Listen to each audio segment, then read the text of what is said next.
Bismillahirrahmanirrahim. Bismillahirrahmanirrahim. Assalamualaikum warahmatullahi wabarakatuh. Waalaikumsalam Warahmatullahi warahmatullahi wabarakatuh. wabarakatuh. Alhamdulillahirabbil alamin. Alladzi anzala sakinata fi qulubil mu'minin liyazdadu imanan ma'a imanihim. Wassalatu wassalamu ala asyrafil anbiya'i wal mursalin wa ala alihi wa ashabihi wa man ittaba'a dinahu ila yaumiddin. Amma ba'd. Apa kabar ibu-ibu, bapak semua? Sehat ya? Alhamdulillah. Puji syukur kita panjatkan kehadirat Allah Subhanahu wa taala yang memperkenankan pertemuan kita pada kesempatan kali ini terlaksana. Mudah-mudahan kita bisa mengambil manfaat untuk dunia dan akhirat kita dari kegiatan yang akan kita lakukan pada kesempatan kali ini. Doa keberkahan dan rahmat tentu tidak lupa kita sampaikan kepada junjungan kita Nabi besar Muhammad SAW, sosok yang paling dirindukan oleh manusia, apalagi umat yang telah beliau bimbing menuju jalan keselamatan. Baik ibu-ibu, bapak sekalian yang dirahmati oleh Allah Subhanahu wa taala, kita akan lanjutkan kajian kita pada kesempatan kali ini. Insya Allah kita akan mulai dengan pelajaran baru. Pelajaran baru setelah pada pertemuan kita yang sebelumnya kita sudah tuntas ibu-ibu bapak sekalian membahas pelajaran kandungan dari materi pelajaran yang ke-14. Pada pelajaran ke-14 kita sudah membahas satu aspek penting dari aturan berbahasa Arab yang disebut dengan jenis kata, ya, yang disebut dengan jenis kata. Setiap bahasa mempunyai aturan masing-masing terkait dengan pembagian jenis kata.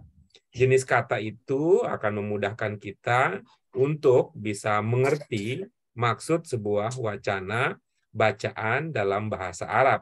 Bahasa-bahasa lain juga kita lihat demikian. Nah, itu akan akan menjadi modal kita semua ibu-ibu, bapak sekalian, mengenal jenis fi'il, kita rasakan manfaatnya, tidak keliru di dalam mengerti maksud sebuah teks bahasa Arab. Mengenal isim juga demikian, mengenal harf juga demikian. Itu akan tetap menjadi landasan kita di dalam memahami. Istilah ini tetap kita pakai karena memang tidak ada padanan yang pas betul untuk mengganti istilah fi'il, mengganti istilah isim, dan mengganti istilah harf.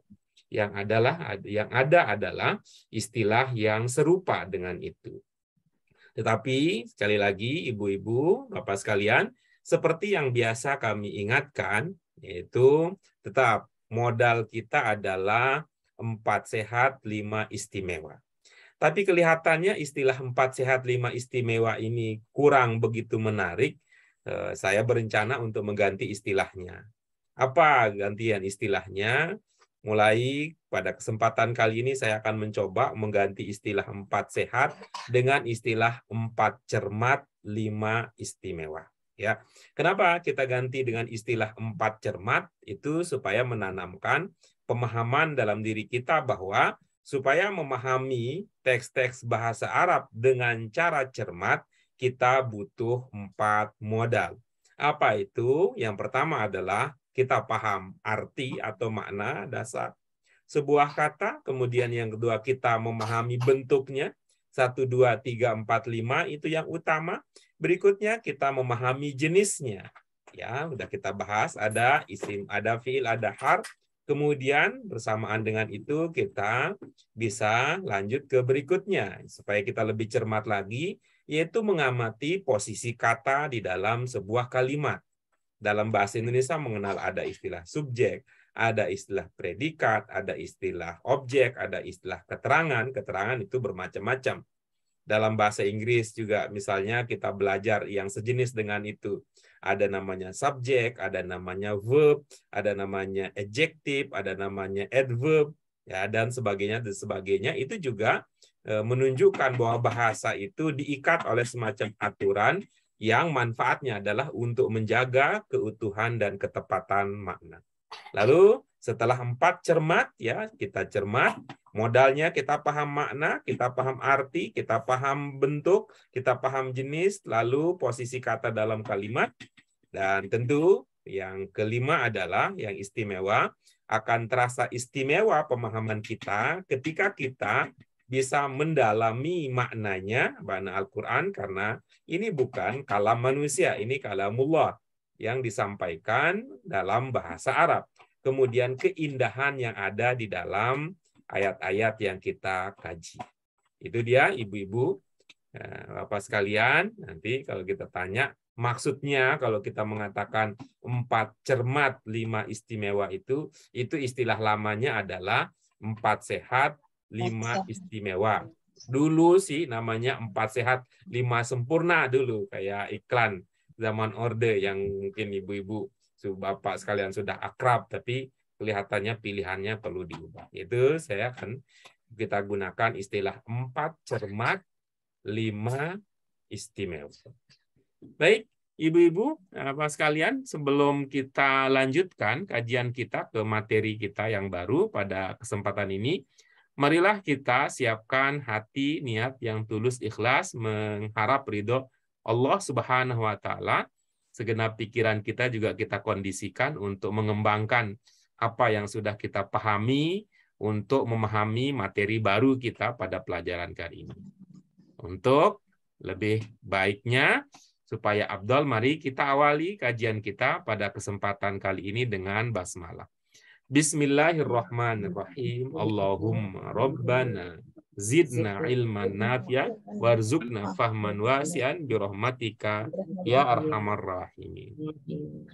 Baik, mari ibu-ibu bapak sekalian yang baru bergabung juga selamat datang di kajian kita. Kita akan masuk pelajaran yang ke-15 ibu bapak sekalian.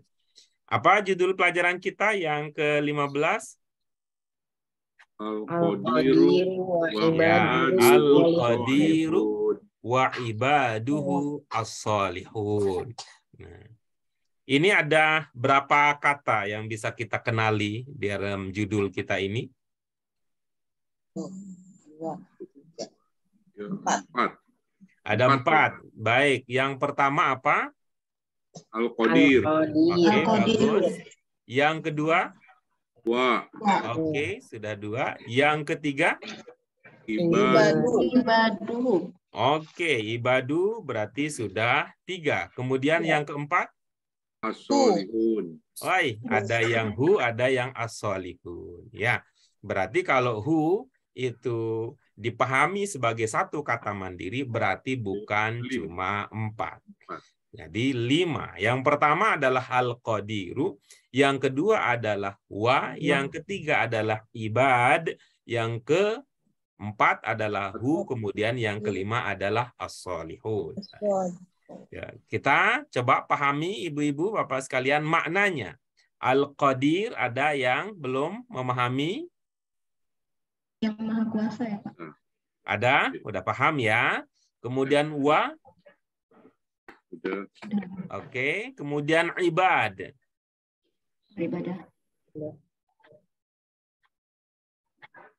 Oke, ibad ini seingat ibu-ibu bapak sekalian ini tunggal atau jamak?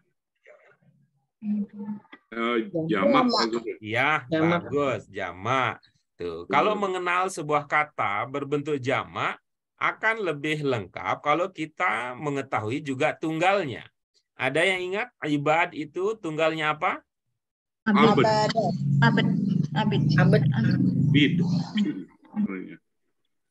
Ya, ini ada yang mengingatnya abad, ada yang mengingatnya abid ya. Ada yang mengingatnya abad, ada yang mengingatnya abid.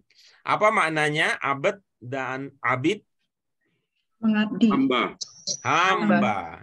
Berarti ketika dia berbentuk jamak ibad, maka maknanya hamba-hambanya. Hamba-hamba. Gitu ya. Jadi ibad itu bukan berarti ibadah ya. Bukan berarti ibadah. Memang kita punya ibadah ya, ibadah.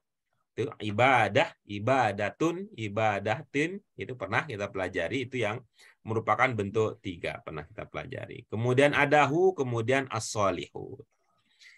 Ya ibu-ibu, Bapak sekalian, pengenalan kita kepada arti, pada makna tersebut, sebenarnya pada saat yang sama juga secara implisit, di situ kita juga sudah atau dapat memahami jenis kata tersebut.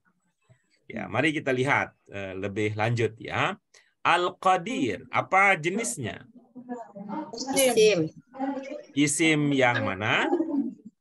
Isim sifat. Isim sifat. Nah, karena itu kita kemudian mengatakan kalau Al-Qadir kita pahami dengan jenis demikian, maka Al-Qadir maknanya Yang kuasa. Yang kuasa. yang kuasa.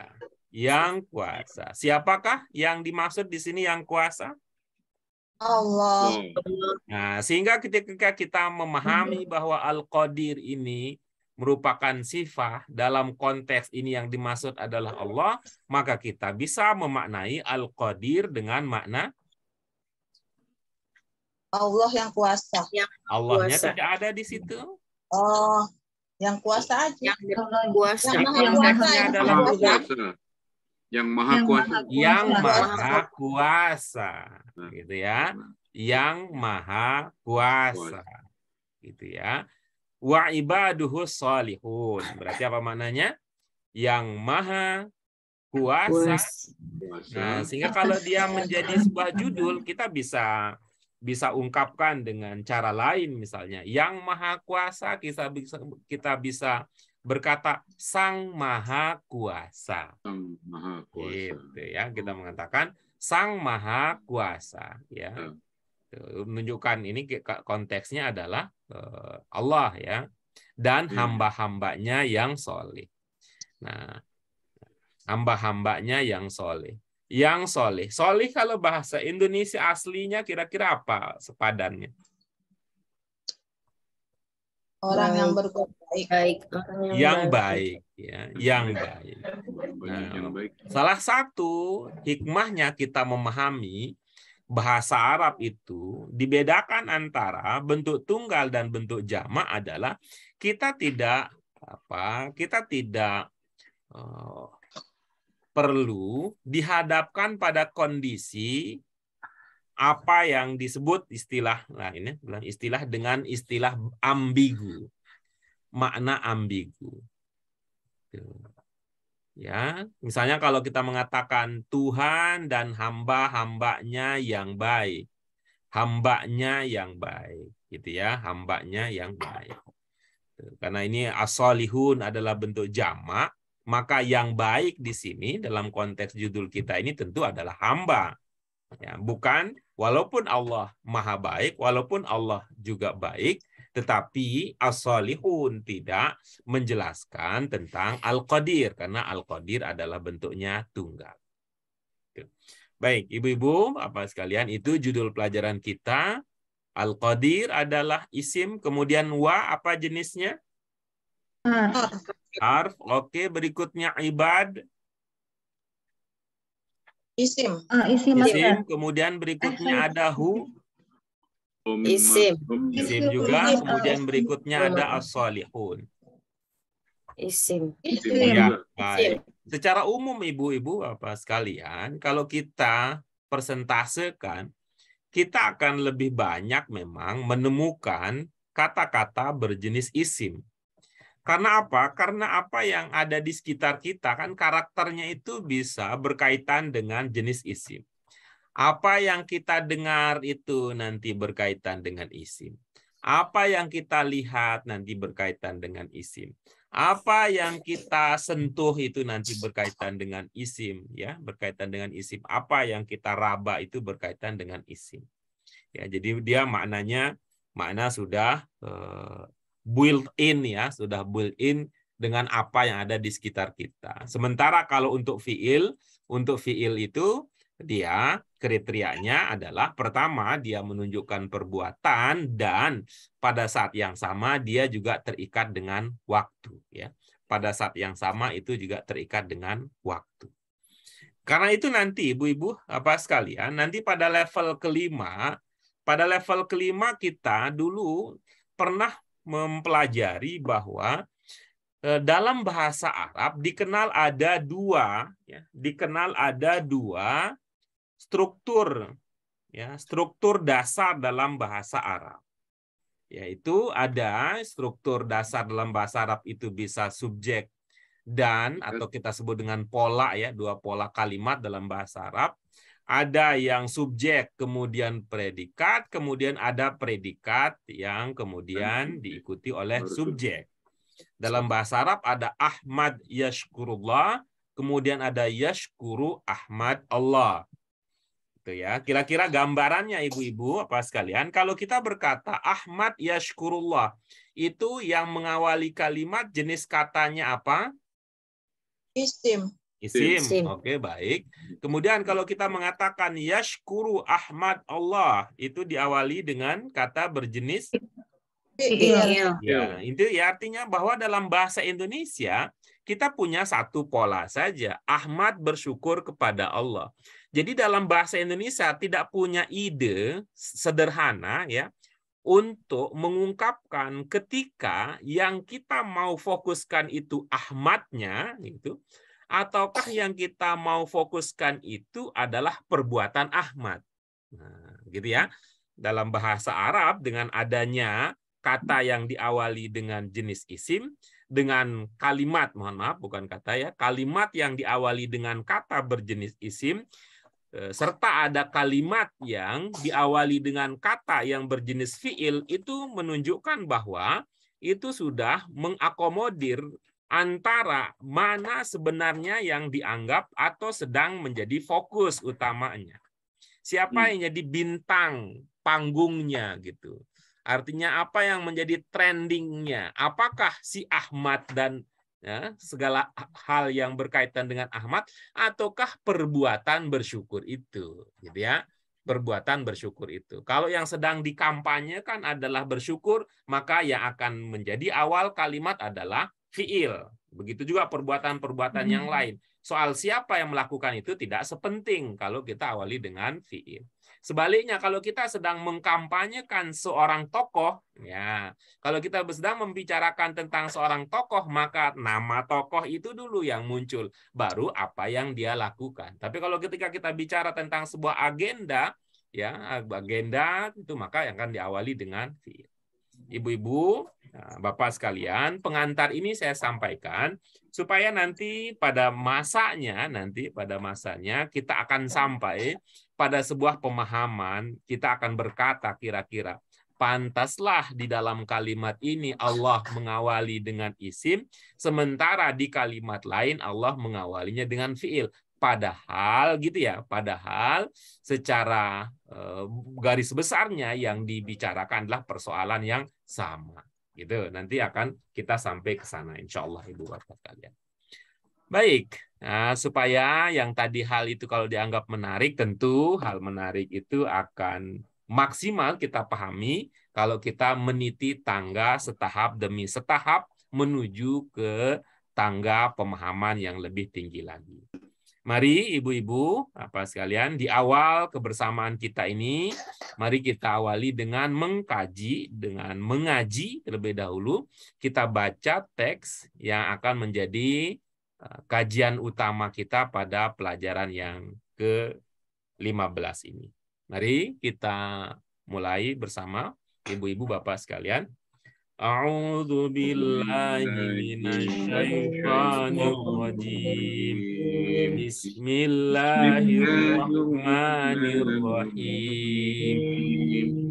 Lillahi ma fis samawati wa ma bil ardi wa in tubdu ma fi anfusikum aw tukhfuhu yuhasibkum bihi Allah fayaghfiru liman yasha wa yu'adzibu man yasha wallahu ala kulli syai'in qadir. Amanah Rasul bima unzila ilaihi min rabbihi wal mu'minun kullun amana billahi wa malaikatihi wa kutubihi wa rusulihi la nufarriqu baina ahadin min rusulihi wa qalu sami'na wa ata'na ghufranaka rabbana wa ilaikal masir. Al-Baqarah 284-285. Nah, ini di antara ayat yang kita dianjurkan sering baca. Bahkan ya kalau bisa ini paling tidak ini kita hafal ya, kalau kita hafal. Karena maknanya yang sangat penting untuk kita sadari dan menjadi fondasi dalam berinteraksi dalam kehidupan sehari-hari. Baik, Ibu-ibu, Bapak sekalian, mari kita lihat kembali. Ya, kita lihat kembali. Kalau tadi kan ilmunya ilmu jadi santri Iqra, yang tadi kita praktikkan adalah jadi ilmu santri Iqra, bisa melafalkannya. Nah, sekarang santri bahasa Arab Qurani. Ya, santri bahasa Arab Qurani, siswa jamaah bahasa Arab Qurani itu bukan hanya sekedar bisa melafalkan ya, ayat demi ayat, surat demi surat, atau kata demi kata, tapi paham maknanya. Nah, itu. Syukur-syukur bisa berikutnya ya tadi, supaya lebih cermat, paham maknanya, paham bentuknya, paham jenisnya, paham posisinya, lalu paham nanti kedalaman maknanya. Ada yang menarik nanti Ibu-ibu, Bapak sekalian, bermodalkan tadi ya, 4 cermat, 5 istimewa. Silakan Ibu, Bapak sekalian, tidak usah sungkan-sungkan. Ini kita belajar bersama sehingga saya juga terselamatkan dari tanggung jawab berbagi pemahaman, pengetahuan, dan sudah menjadi bagian dari perjuangan kita. Silakan Ibu, Bapak sekalian.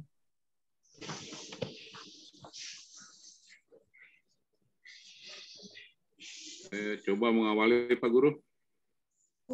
Posisinya sekarang adalah jika ada yang belum dipahami ya, jika belum ada yang dipahami.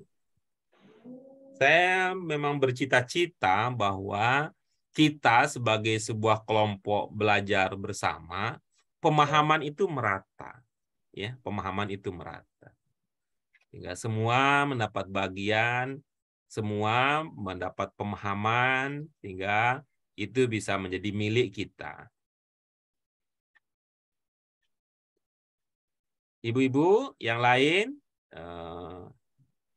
bagaimana Bu Fatimah, Bu Yurlis, Bu Des, Bu Farida, Pak Zainal, Bu Mute, kalau Bu Rahayu menyimak kita, silakan kalau ada yang ingin disampaikan, ingin ditanyakan.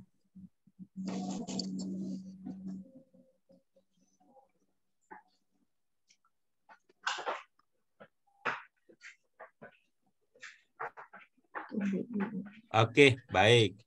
Ini mudah-mudahan ya kita tidak miskomunikasi ya. Mudah-mudahan kita tidak miskomunikasi. Kita sudah sampai pada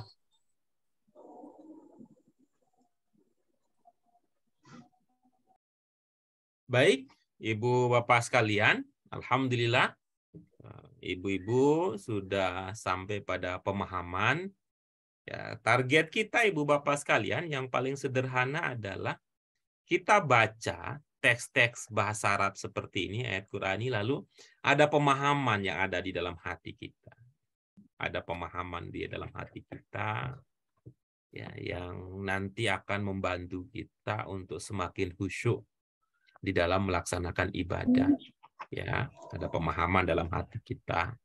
Lebih lanjut lagi kalau kita paham aspek bahasanya. Kita awali tadi Pak Hamid ingin berbagi untuk kita semua sambil nanti kita diskusikan.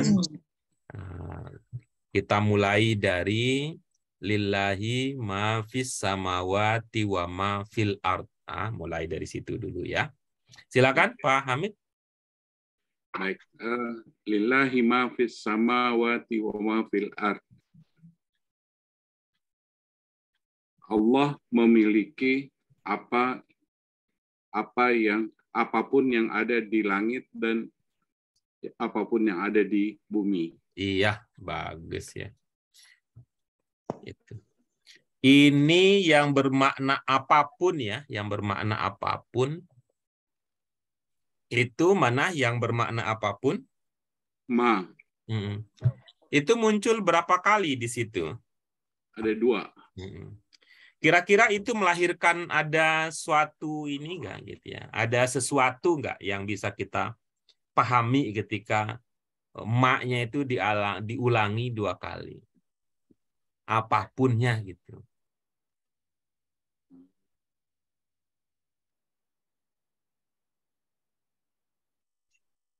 Berarti ada penegasan di situ, Pak Guru.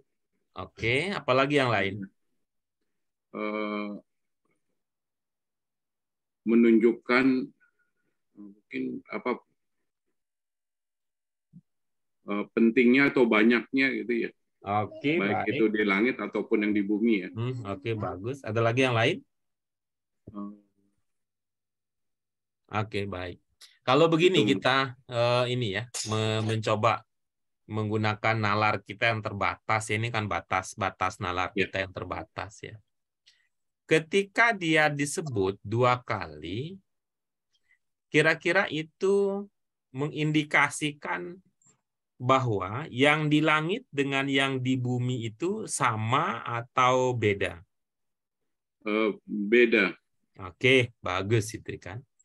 Gitu ya. Jadi akan berbeda maknanya ketika misalnya kita menemukan pernyataan lillahi ma fis samawati wal ard. Ya. Lillahi ma fis samawati wal ard.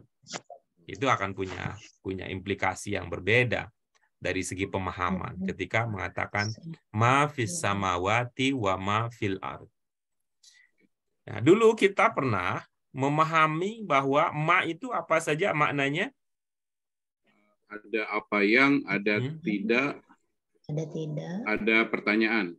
Apakah? Yang dulu kita kalau pertama kali dulu kita memahami, kalau ingat ma maknanya apa?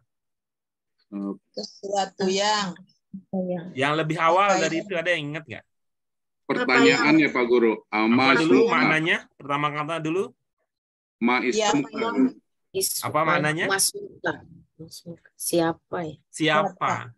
Oke. Siapa. Iya.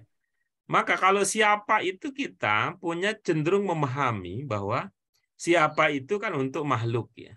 Makhluk hidup katakan begitu. Siapa itu untuk makhluk hidup, sedangkan gitu ya, apa itu untuk benda mati. Benda mati. Jika pemahaman itu kita kaitkan dengan apa yang sedang kita bahas, maka gitu ya, ayat ini menginformasikan bahwa kehidupan atau makhluk hidup itu sebagaimana ada di bumi, ada juga di langit. Ya. Sebagaimana ada. Jadi ada kehidupan di bumi, ada kehidupan di langit. Kan informasi ini sampai kepada manusia ya 1443 tahun lalu ya lebih. Ketika manusia belum punya NASA, belum punya pesawat antariksa, belum, tapi sudah diberikan gambaran itu. Nah, lebih tegasnya nanti di ayat-ayat yang lain, kalau itu lebih tegas mengatakan lillahi man ya, walillahi yasjudu man fis samawati wa man fil ard. Kita pernah menemukan ayat seperti itu. Nah, karena kalau kita mau apa sih itu, kenapa nggak cukup sekali aja kan? Kalau kita mau ringkaskan sama ya informasinya. Allah memiliki apa yang ada di langit, apapun yang di langit dan di bumi kan itu tidak akan menggeser pemahaman dasar bahwa yang ada di langit, yang ada di bumi itu juga adalah kepemilikan Allah. Kemudian coba kita lihat ya, ini ya. Ayat ini memulainya kan tidak bisa kita ubah. Lillahi ma fil ardi wa ma fis samawat. Tidak bisa kita tidak ubah demikian. Dan itu artinya memang ketika as-samawat yang dimunculkan lebih dahulu dalam konteks ini daripada al-ard, itu bukan hanya sekedar kita, bukan hanya seperti kita kalau kita nyebut ya. Nyebut ya di rumah saya punya apa gitu ya. Sebut aja, kita asal sebut aja yang seingatnya. Itu penuh dengan makna bahwa as-samawat dan al-ard ini kan kalau kita ingat-ingat lagi tentang proses penciptaan alam semesta ini kan awalnya ini kan karena dulu bersatu. Maka belakanganlah kita temukan ada penjelasan tentang teori Big Bang, awalnya satu kemudian pecah ya, terjadi ledakan, lalu lahirlah benda-benda langit yang diantaranya ada yang bisa dihuni, ya, sebenarnya dihuni yang menjadi bumi tempat kita. Ya, bumi tempat kita tinggal sekarang ini. Belakangan harilah kita tahu bahwa kalau kita lihat ternyata kita juga kan kita ini bukan ditancap di suatu tempat, tapi kita juga seperti halnya benda-benda yang lain ya, benda-benda yang lain. Katakanlah dengan bahasa umumnya itu kita terbang juga di galaksi alam semesta ini. Baik, terima kasih Pak Hamid. Lillahi ma fis samawati wa ma fil ardh. Berikutnya siapa Pak Hamid? Pengen dengar Pak Zainal, udah lama nggak kedengeran suaranya Pak Zainal. Silakan Pak Zainal. Pak Zainal. Ini kita Selamat ingin datang kembali. berkahnya nih Pak Zainal. Silakan Pak Zainal. Lanjut ya Pak ya. Ya, sampai dari wa'in sampai bihillah. Oh iya.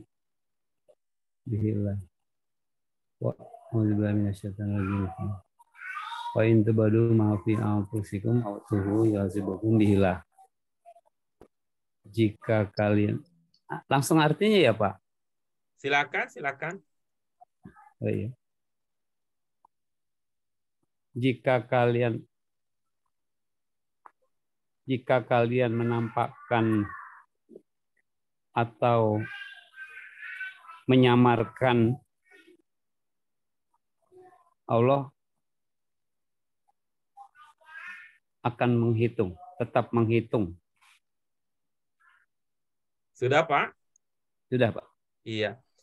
Ini waktu Bapak menggunakan kata jika gitu ya, kata jika.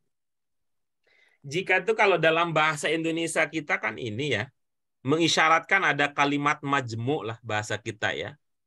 Ya, ada hubungan sebab akibat atau ada hubungan kausal ya, kausal lebih umumnya, kausal ya. Ada hubungan kausalitas, ada hubungan konsekuensi atau ada hubungan suatu hal akan berimplikasi, berdampak, berlanjut dengan hal yang lain gitu. Apa Bapak sudah punya pemahaman itu tentang makna jika? Saya melihat dari kata in itu, Pak.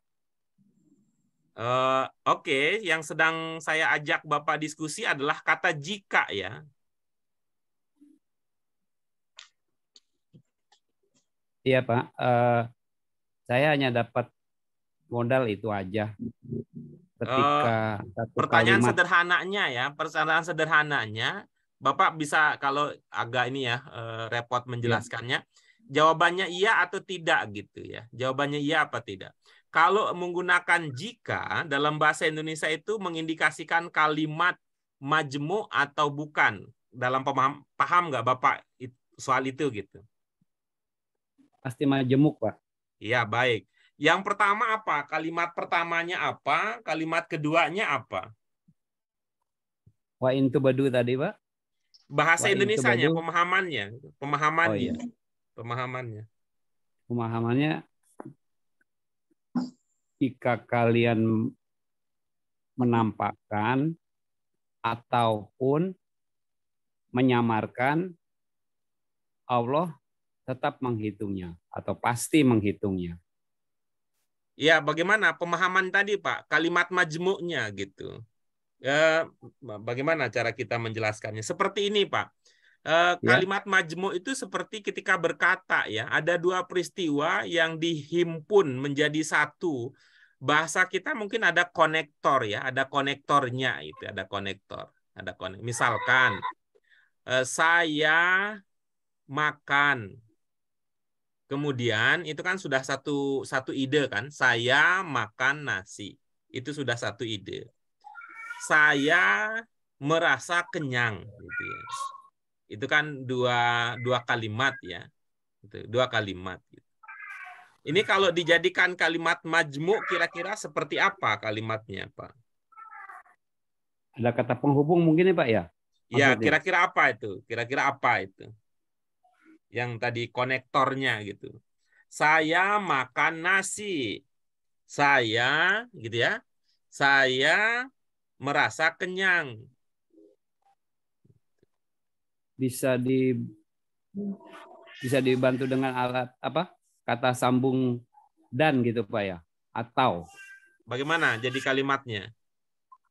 saya makan nasi dan gitu. Saya belum ngerti Pak. Ya, baik ya. Ibu-ibu bapak yang lain ya. Ibu bapak yang lain. Ini siapa yang ada sudah sampai ya, sudah sampai pemahamannya tentang ide kalimat majmu'. Saya makan nasi, maka saya kenyang. Oke, baik. Saya makan nasi, maka saya kenyang. Oke, baik. Gitu ya. Terus, ada lagi yang lain?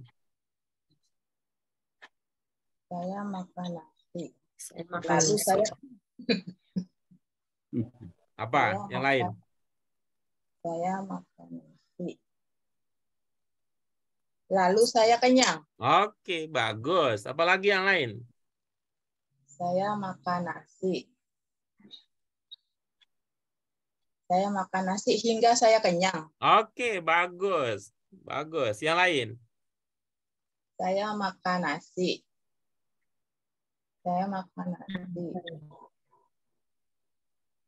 pasti saya kenyang. Oke, bagus lah. Sudah. Makan nasi. Yang lain masih ada?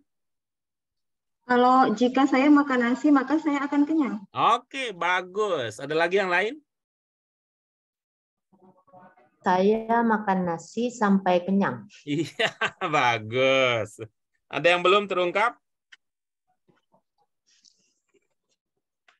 Nah, baik ya. Di antara yang belum muncul adalah ketika kita juga bisa berkata, ketika saya makan nasi, saya kenyang. Gitu. Oh, ada ketikanya Pak ya? Itu bisa itu menunjukkan bahwa itu yang kita sebut dengan semacam itu namanya kalimat majmu. Kalimat majmu. Ya, kalimat namanya jamak ya, jamak itu artinya kan bisa satu, ada hubungan antara satu dengan itu ya.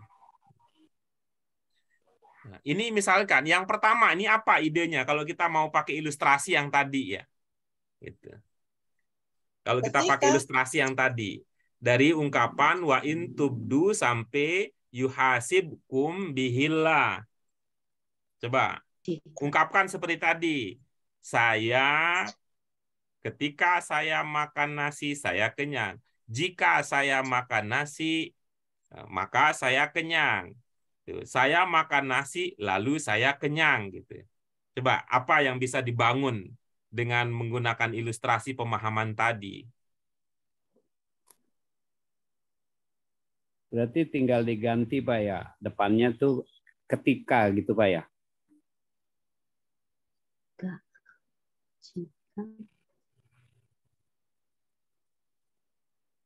Ayo.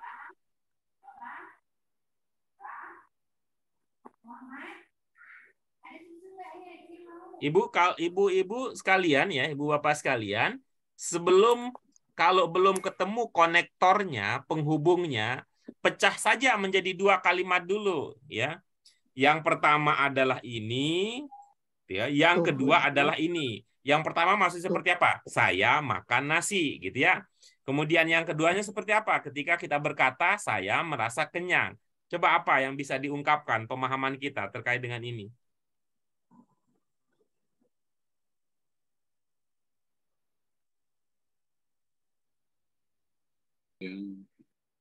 Yang pertama, kalian menunjukkan atau kalian menampakkan ataupun menyembunyikan Apa yang ada di Apa diri kalian. kalimat yang pertamanya apa? Kalimat yang pertamanya apa?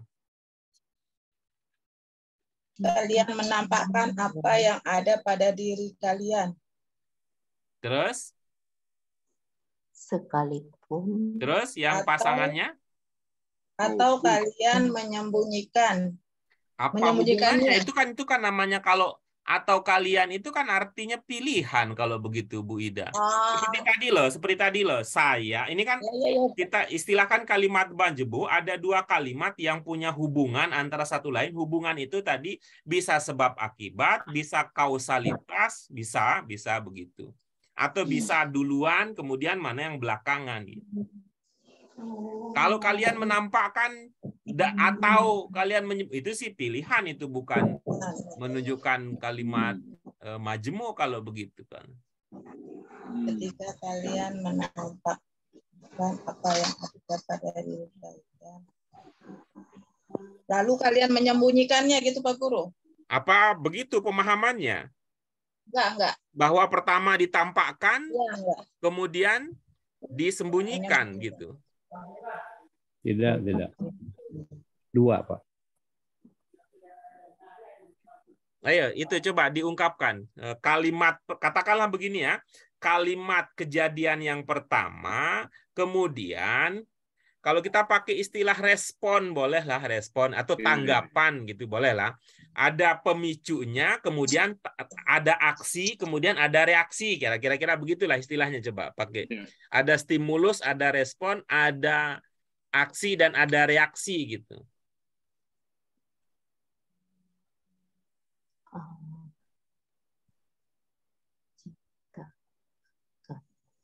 Ya. Enggak cocok ketika kali Pak Guru. Nggak usah pikirin konektornya dulu Bu Ida. Yang penting itu kalau misalnya ada kalimat majemuk, kalimat tunggal pertamanya apa, kalimat tunggal yang keduanya apa, kalimat gitu maksudnya. Ketika kalian menampakkan.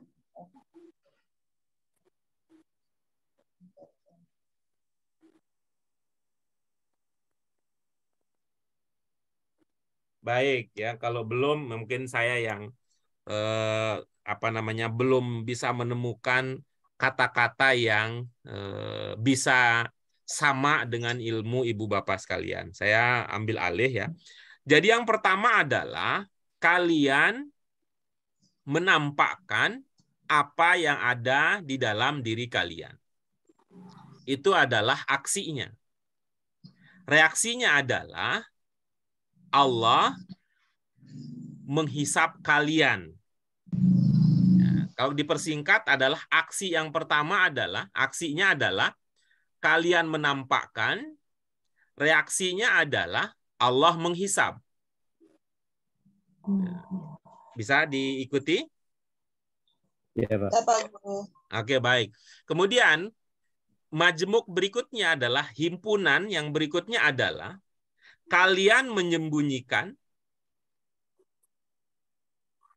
reaksinya adalah Allah menghisap kalian. Menghisap artinya memperhitungkan kalian. Bisa dipahami? Iya. Oke, baik. Apakah reaksi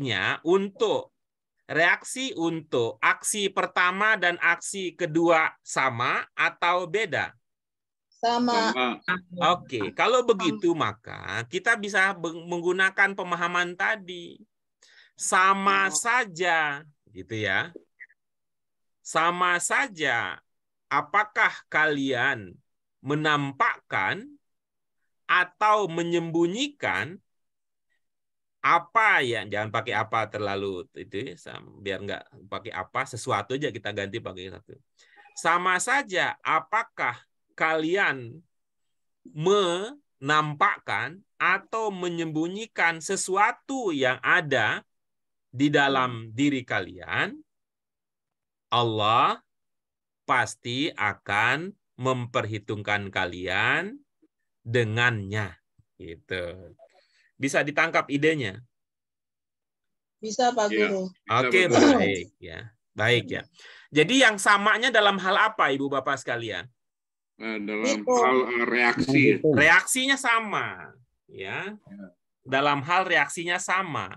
Ya. Tetapi coba kita lihat, Ibu Bapak sekalian, apakah aksinya dimunculkan bersamaan atau aksinya dimunculkan secara berurutan?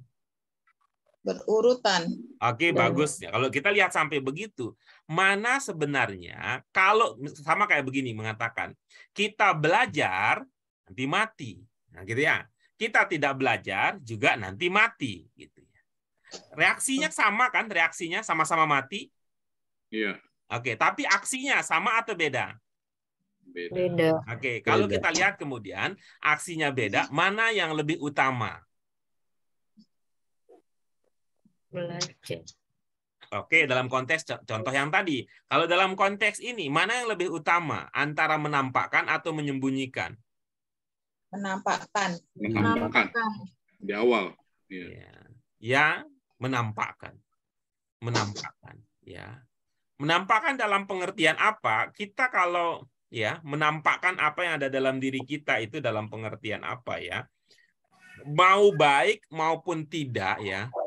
Menampakkan dalam pengertian di sini kalau bahasa kita itu apa ya, terbuka ya, terbuka lebih cocoknya, terbuka, tidak menyimpan sendiri gitu ya, tidak menyimpan sendiri.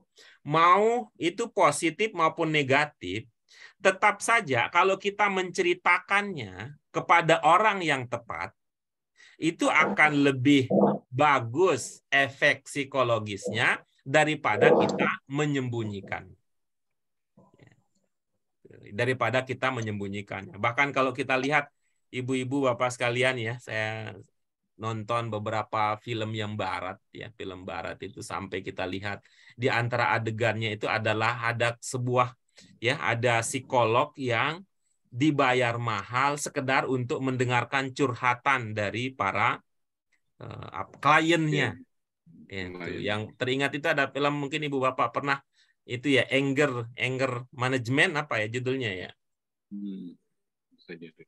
Iya, itu sekedar untuk itu gitu. Sekedar untuk itu. Gitu. Sekedar untuk itu. Ya daripada disimpan sendiri, gitu. Nanti itu akan menimbulkan kekhawatiran, akan menimbulkan rasa was-was dan sebagainya. Was-was dan sebagainya. Nah, pertanyaan berikutnya adalah gitu, kepada siapakah yang paling cocok gitu ya? Kepada siapa yang paling cocok? Kalau kita sebagai seorang muslim tentu menceritakannya kepada Allah yang bisa menjaga rahasia, yang tidak akan umbar kemana-mana, itu tentu pilihan yang paling cocok. Gitu. Kan bentuk kita apa kan? Kita pada waktu kita istighfar itu kan bagian dari kita menampakkan kan? Kita nggak ada kan, itu kalau kita mau berdoa astagfirullah, istighfar kita terang-terangan jelas-jelas juga itu kan, tapi pada saat itu ya ibu bapak caranya adalah kita sampaikan apa yang ada di dalam diri kita. Ya, itu dia Pak Zainal dan ibu bapak yang lain ya. Ini ada dua aksi yang berbeda melahirkan reaksi yang sama ya, reaksi yang sama. Oke, berikutnya siapa Pak Zainal? Bu Farida. Silakan Bu Farida berikutnya. Rasul beriman kepada apa yang diturunkan kepadanya dan orang-orang mukmin dan orang-orang beriman dari Tuhannya. Iya, bagus. Tadi kita sampai di mana, Bu Ida, kajian kita? Saya keliru 5 Nisa dulu. Ya, Pak Guru. Ya, Guru. Dihilang. Ya. Payak biru. Dia mohon ampun. Dia mengampuni. Dia memberi ampunan bagi siapa saja yang dia kehendaki, dan dia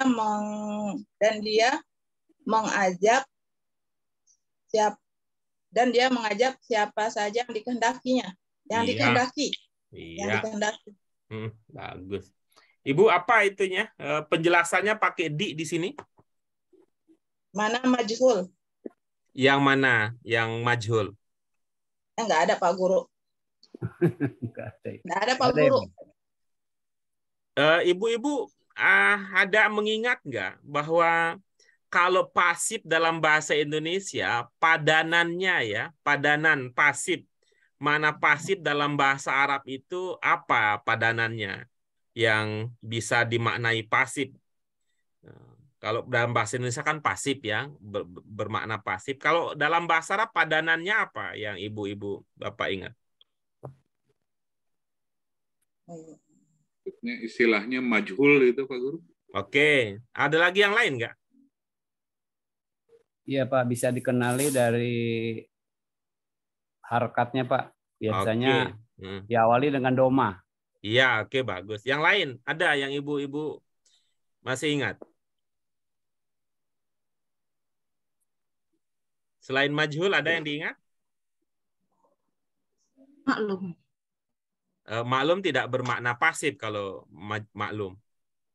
Yang mim wawu itu ya Pak, mim wawu. Oke, bagus. Ada mim, ada wawu ya. Pada kalau sekarang kita sudah belajar jenis ya. Kalau kita sudah belajar jenis kata dalam bahasa Arab kalimah, maka kalau makna pasif di jenis isim itu penandanya mim di awal, wawu sebelum akhir. Nah, kalau di fiil itu yang kita kenal dengan istilah fiil mabni lil majhul. Itu dua-duanya mengindikasikan makna pasif. Ada lagi yang enggak yang selain itu, Ibu Bapak sekalian?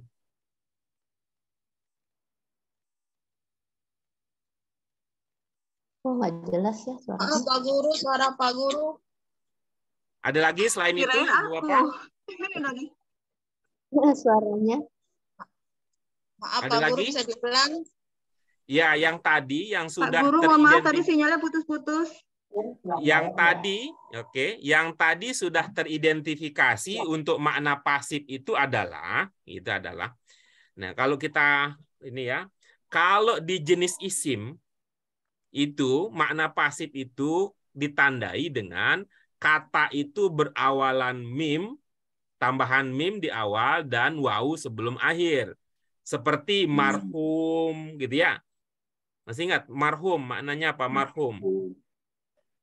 Yang disayang. Oke, kan ada di-nya gitu ya. Yang diterima kita mengatakan makbul gitu ya. Makbul gitu. Yang ditulis atau tertulis maktub dan sebagainya. Itu di jenis isim. Kemudian yang kedua kalau di jenis fi'il itu yang kita kenal dengan istilah mabni lil majhul. Majhul. Selain dua itu ada nggak ibu-ibu ingat dalam bahasa Arab yang bermakna pasif? Objek mendahului subjek tuh Pak Guru ya. Oke, bagus ya. Oke, bagus. Nah, itu artinya coba Bu Ida ya, coba Bu Ida tadi. Yasha'u di sini siapa yang menghendaki yasha'u? Allah. Nah, yang dia kehendaki siapa? Orang-orang. Mana yang bermakna atau yang bisa dipahami dengan makna orang-orang? Oh iya. Enggak, man Pak Guru maksudnya. Oke, bagus ya. Man kan. Nah, dengan demikian berarti orang-orang itu bisa bermakna berposisi sebagai objek. Bisa berkata begitu? Bisa Pak Guru. Nah, maka kalau itu sudah sampai ilmunya ke sana, maka kita bisa enak mengatakan orang yang dikehendaki. Bisa diterima penjelasan ini? Orang yang dikehendaki. Tapi tadi bahwa di situ yang kita harapkan ya, yang kita harapkan dengan belajar adalah kita mengatakan di situ bukan karena sekedar kebiasaan. Kalau sekedar kebiasaan dari dulu juga kita biasanya juga begitu kan, mengatakan begitu. Gitu. Contohnya apa? Yahdi man yasha gitu ya. Ila siratim mustaqim dulu kita.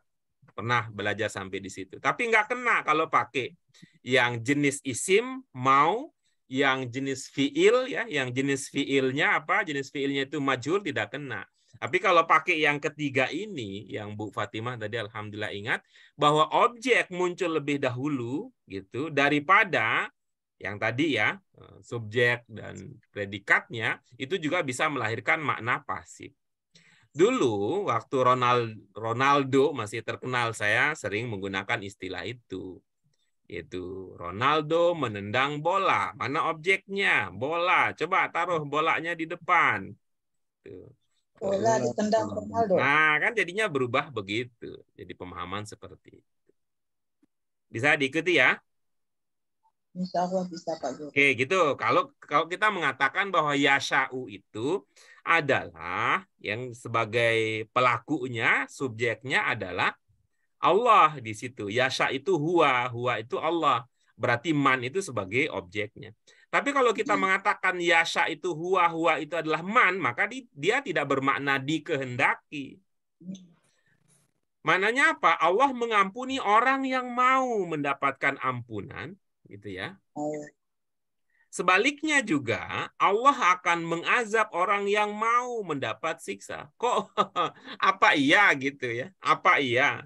Itu. Apa iya ada orang yang mau mendapat itu ya, mendapat ampunan, dan ada yang mau, kalau mendapat ampunan kayak rasanya gampang ya, kita pahami ya. Tapi kalau yang mau mendapatkan yang jelek apa ada gitu. Alam bawah sadar kita memang, atau kita kebiasaan inginnya kalau mau yang enak-enak saja. Tapi sebenarnya kita juga secara, kita menekan diri kita juga, atau manusia secara umum juga, mereka dengan sadar melakukan sesuatu yang dia tahu dampaknya buruk gitu. Tapi dia mencoba untuk meredam, mencoba untuk menutup-nutupi bahwa seolah-olah kalau saya berbuat salah nanti tidak akan terjadi apa-apa gitu. Tapi kalau berbuat baik, seolah-olah kita kan baru berkata begitu. Kalau kita berbuat baik, itu dalam pikiran kita ini akan dapat kebaikan. Cenderungan kita begitu. Itu. Tapi kalau berbuat buruk, kita juga mengatakan yang sebaliknya. Ini akan aman. Gitu ya. Yang diinginkan adalah aman. Tapi kalau kita lihat bahwa manusia ketika melakukan suatu perbuatan itu atas dasar keputusan sadar, itu artinya sama saja. Kalau dia berbuat jahat, itu artinya dia menginginkan siksa sebenarnya. Kalau dia berbuat baik juga dia menginginkan pahala. Sama dalam kehidupan kita. Kalau kita berbalas-malasan, itu artinya sebenarnya kita menginginkan kegagalan. Kalau kita bersungguh-sungguh, itu artinya kita sedang menginginkan kesuksesan. Itu cara memahami, bagaimana memahami man yasha. Itu tergantung kepada yasha itu domirnya adalah huwa, yaitu siapa huwanya, apakah Allah ataukah manusia itu. Kalau ingin yang lebih bertanggung jawab ya, kalau ingin bertanggung jawab, caranya adalah yang menjadi penentunya adalah manusia. Gitu. Ingin penentunya adalah manusia. Tapi kalau soal rasa ya, soal rasa itu kita para sufi itu mengajarkan kalau kebaikan itu adalah Allah, gitu ya. Kalau keburukan itu manusia.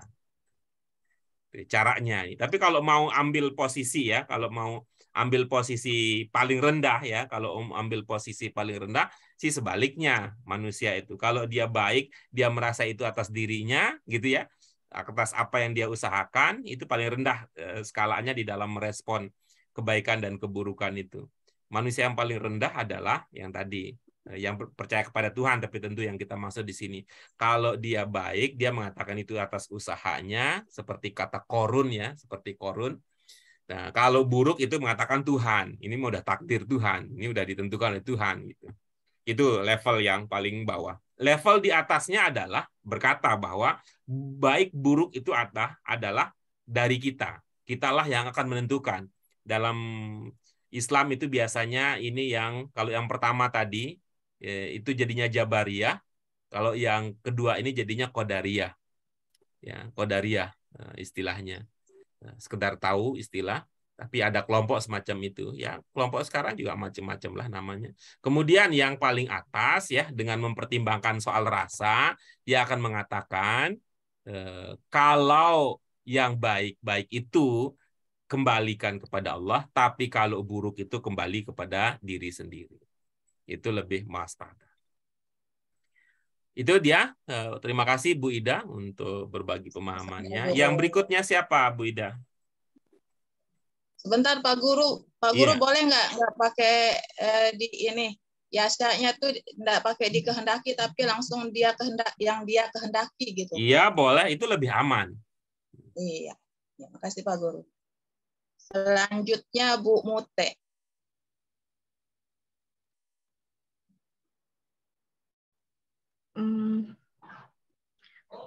Mana sih tadi?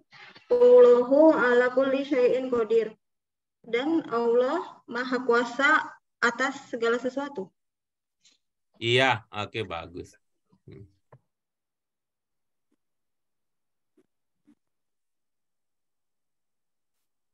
Oke. Kita lanjut berikutnya. Siapa, Bu Muti? Ibu Fatimah. Udah belum ya, Bu? Belum ya. Ya, Bu Fatimah. Amana rasulu bima unzila ilaihi min rabbihi wal mu'minun. Rasul dan orang-orang yang beriman percaya kepada apa yang diturunkan kepadanya dari Tuhannya.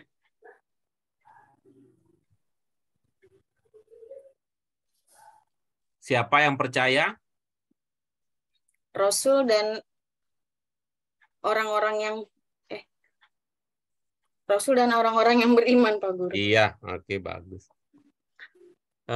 Bu Fatimah, kira-kira ya, kalau dengan pemahaman begitu, kira-kira apa yang bisa kita pahami ketika ayat ini tidak mengatakan ar-rasul wal mu'minun gitu. Amanar rasul wal mu'minun. Ini al-mu'minunnya ngikut ke sini kali Pak Guru ya, ngikut ke Rasul gitu.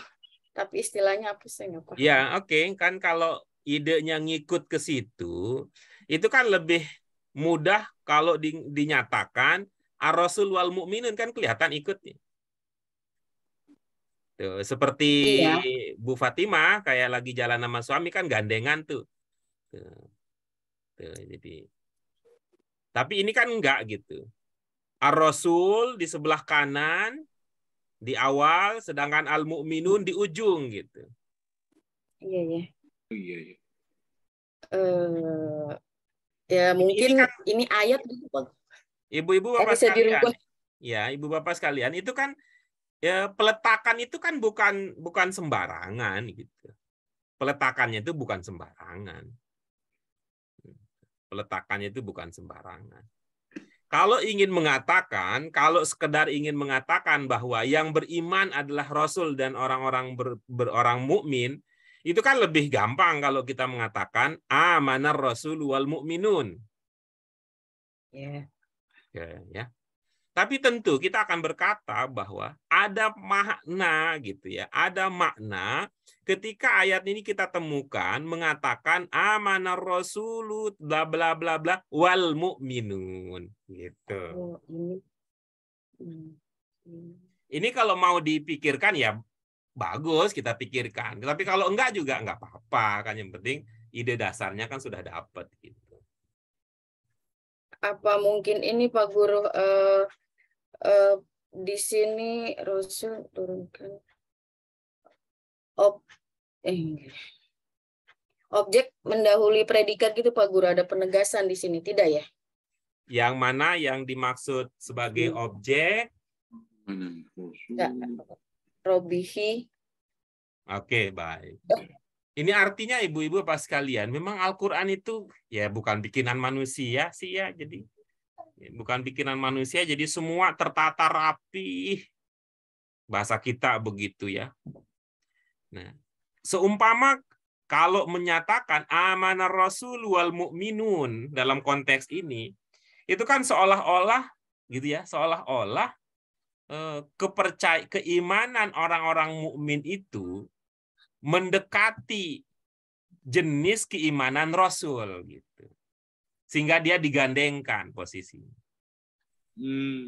Kan jadi gitu. Kayak seperti saya dengan Pak Hamid lah begitu.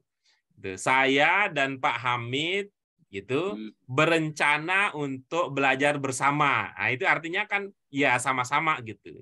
Iya. Tapi kalau kita mengatakan saya dan Pak Hamid berencana belajar bersama. Bu Ida juga. Gitu kan.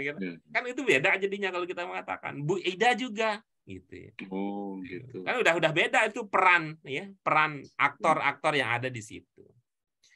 Al-mu'minun kalau dalam konteks ini kita bisa mengatakan bahwa keimanan kita memang kan keimanan kita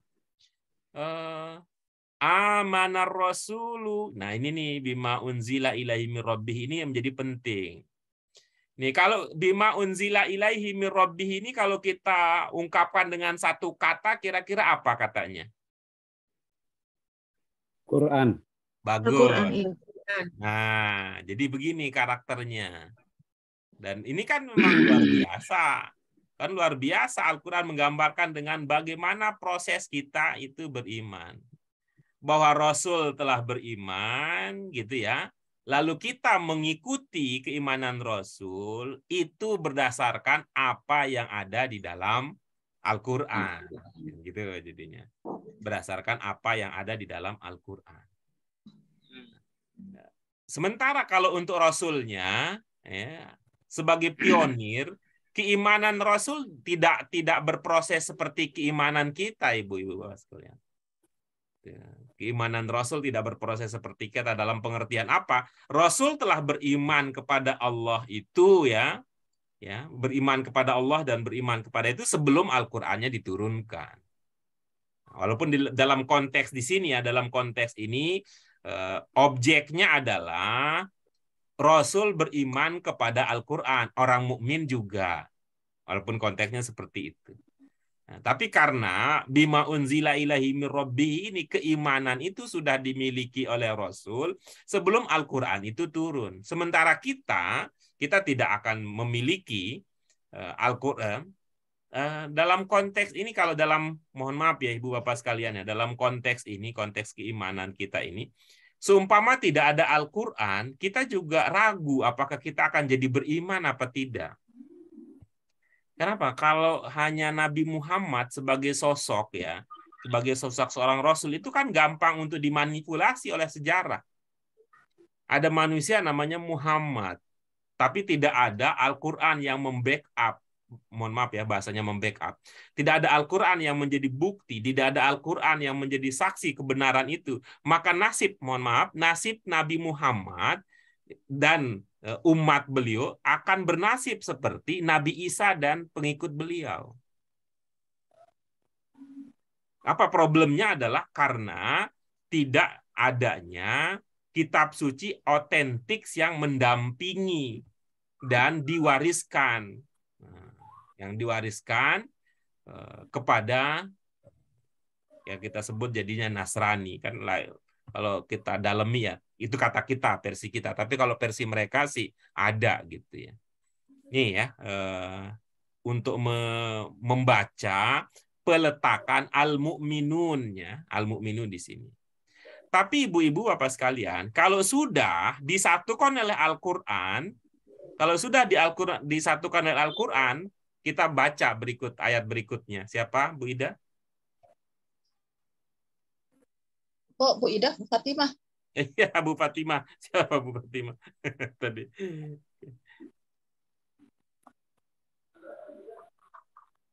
Bu Yurlis kali Pak Gur. Cuma tinggal Bu Yurlis. Sama Bu itu Des. Udah keluar ya Bu Des?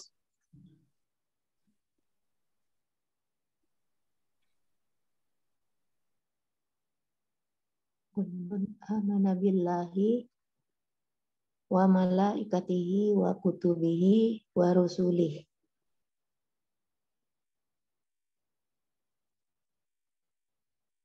semuanya beriman dengan Allah dan malaikat-malaikatnya dan kitabnya dan rasulnya.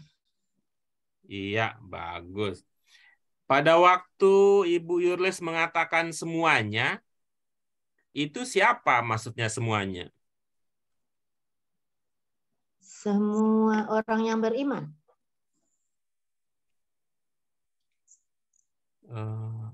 Semua orang mukmin. Dalam kaitan ini, dalam kaitan ayat ini siapa yang dimaksud semuanya itu?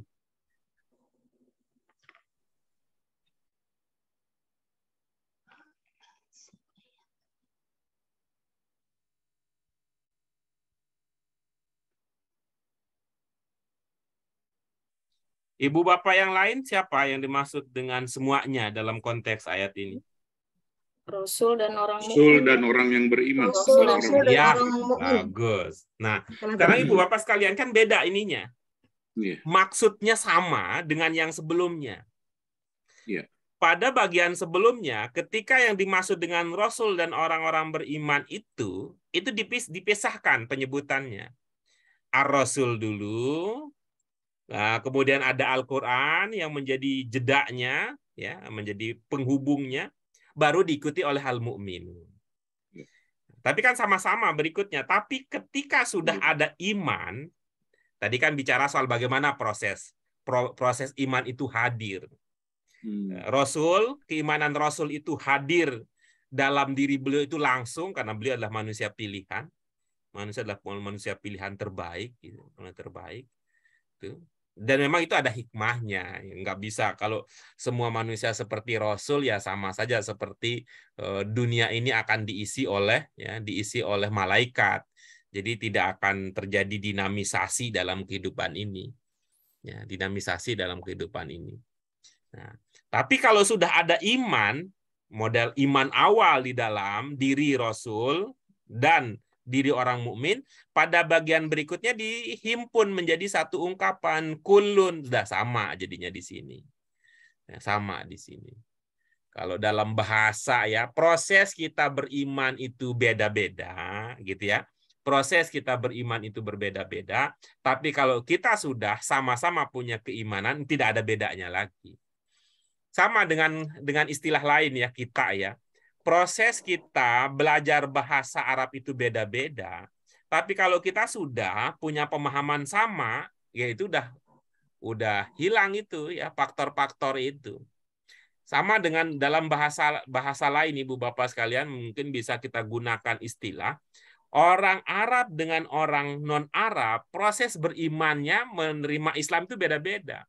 Tapi kalau semua sudah dalam bingkai Islam, maka Nabi mengatakan tidak ada kelebihan bangsa Arab daripada bangsa non-Arab. Tidak ada kelebihan yang berkulit putih dari yang berkulit berwarna. Gitu.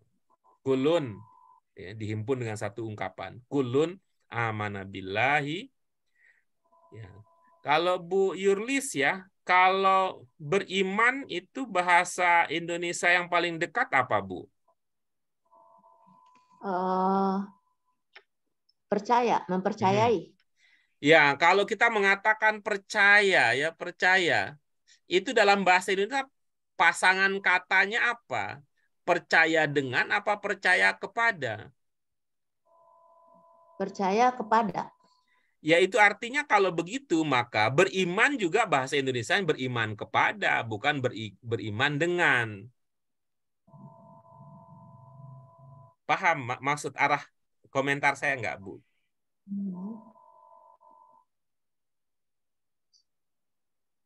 Kalau tidak paham nggak apa-apa Bu, sampaikan aja, jangan sungkan-sungkan.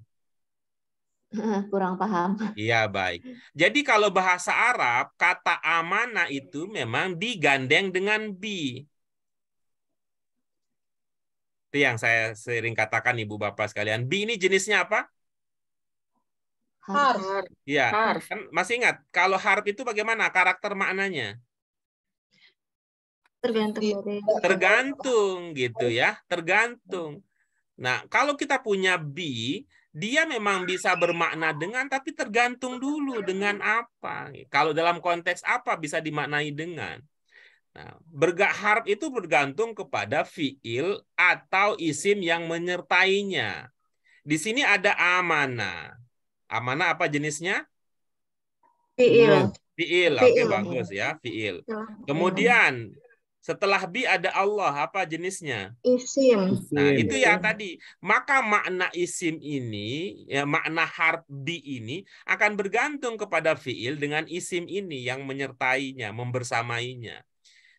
Ketika tadi Bu Yurlis memahami bahwa amanah itu bermakna beriman, dalam bahasa Indonesia itu percaya, percaya itu pasangannya adalah kepada, berarti iman itu kepada bahasanya. Beriman semuanya, beriman kepada Allah gitu. Kalau kita mau pakai ilmu loh, tapi kalau nggak mau pakai itu ya nggak apa-apa gitu. Ibu udah bisa berkata beriman dengan aja udah syukur kita, karena banyak orang kan masyarakat kita nggak ngerti bahwa bi itu bisa berarti dengan. Cuman kalau kita belajar semua bi itu bermakna dengan, itu kan indikasi kita nggak pakai, mohon maaf ya, kita tidak pakai apa yang kita sebut dengan PSSNI, pantas, serap, sorop, nalar, ibadah gitu. Ya. Oke, terima kasih Bu Yurlis. Berikutnya. Siapa Bu Yurlis? Sudah habis? Habis. Iya, kembali ke Pak Hamid. Iya, baik. Karena sudah habis, peserta Bodes sudah ada. Tuh, Bodes. Iya, Bodes masuk lagi, Pak Guru. Ya, Bodes, silakan Bodes. Ya.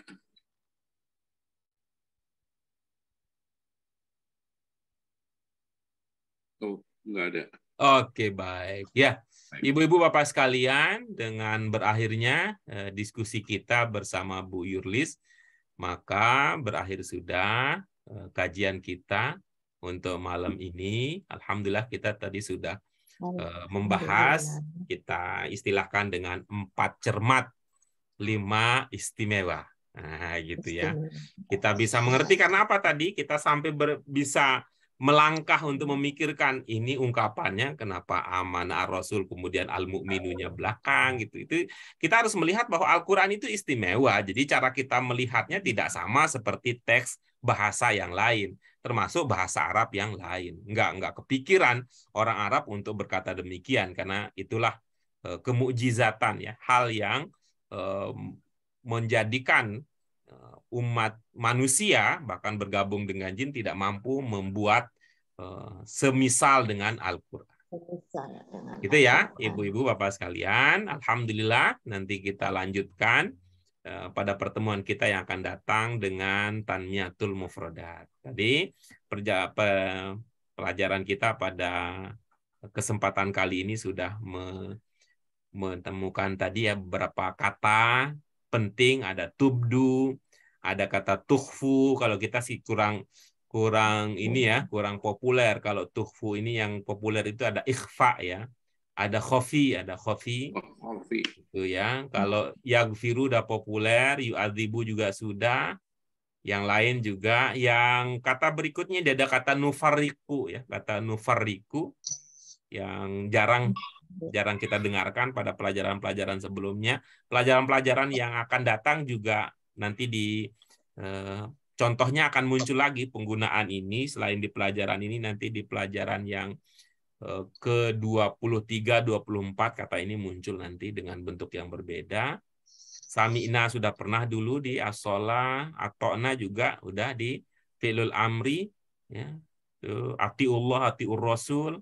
Kemudian yang terakhir di sini al-masir. Al-masir. Ini jika kata-kata ini sudah Ibu Bapak kuasai, pahami, berarti ini ada peningkatan yang berarti di dalam pelajaran kita. Saya lingkari lagi sekali lagi, ada al-masir, ada nufarriqu. Ya, kemudian ada kata ini ya, tubdu, kata tubdu. Kalau selain itu, insya Allah ini kata-kata sudah sering kita temukan. Kata-kata ini sudah kita sering temukan pada pelajaran-pelajaran kita yang lalu. Baik, Ibu Bapak sekalian, terima kasih. Terima kasih banyak ya.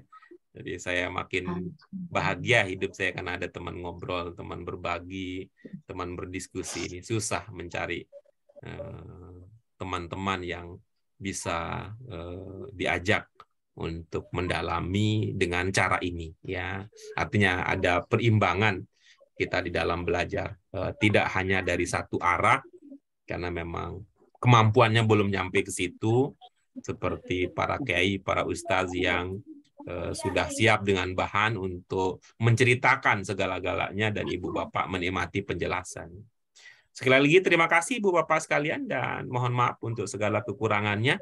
Mari kita syukuri kesempatan, ilmu, wawasan yang Allah beri melalui perantara diskusi pelajaran kita pada ini. Kita syukuri dengan hamdalah. Alhamdulillahirabbil alamin. Subhanaka Allahumma wa bihamdika asyhadu an la ilaha illa anta astaghfiruka wa atubu ilaik. Terima kasih Ibu Bapak sekalian. Wallahu muwaffiq wal hadi ila sabilir rasyad. Wassalamualaikum warahmatullahi wabarakatuh. Waalaikumsalam. Terima kasih Pak Terima kasih Bu Guru. Ya, sama-sama. Sampai ketemu lagi ya Ibu Bapak sekalian.